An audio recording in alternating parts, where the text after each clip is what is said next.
Guys, আজকে আমরা মরিচ তুলতে আসছি। ওইদিকে আম্মু আর আব্বু মরিচ তুলতেছে। এখন আমি যাই বলবো যে আব্বু আমার জন্য একটা ইলিশ মাছ আনতে হবে। দেখে আব্বু কি বলে। চলেন যাওয়া যাক। বউ, মরিচ তুলতেছো? হ্যাঁ বাবা। তাহলে মরিচ বিক্রি করে একটা ইলিশ মাছ নিয়ে আসিও। আরে দেখি মরিচ কতগুলো ওঠে।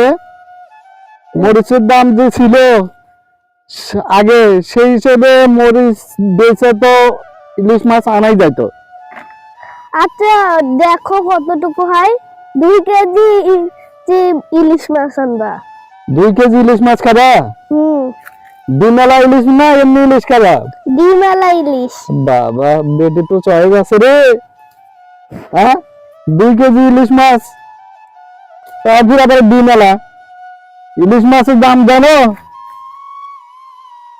ইলিশ মাছ তো 2200 টাকা করে কেজি। বড় দেখে আনা লাগবে আমার জন্য। হ্যাঁ, বড় ইলিশে তো 2200 টাকা কেজি।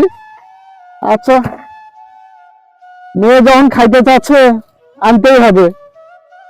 মরিচ বেশি, মরিচ তো 100 টাকা কেজি। মরিচ বেশে বেটির জন্য ইলিশ মাছ নিয়ে আসলো। বেটি খাবে, আমাদেরও খাওয়াবে। অনেকদিন থেকে তো ইলিশ মাছ খাওয়া হয় না। ইনশাল্লাহ মরিচ বেশে ইলিশ মাছ নিয়ে আসবো। আচ্ছা, বড় দেখে একটা ইলিশ মাছ নিয়ে আসিও। আমারও ইচ্ছা ছিল, অনেকদিন থেকে ইলিশ মাছ খাই না। তো তুমি যখন বললা বাজার থেকে মরিচ বেছে বাজার থেকে ইলিশ মাছ নিয়ে আসবো, ঠিক আছে? ঠিক আছে।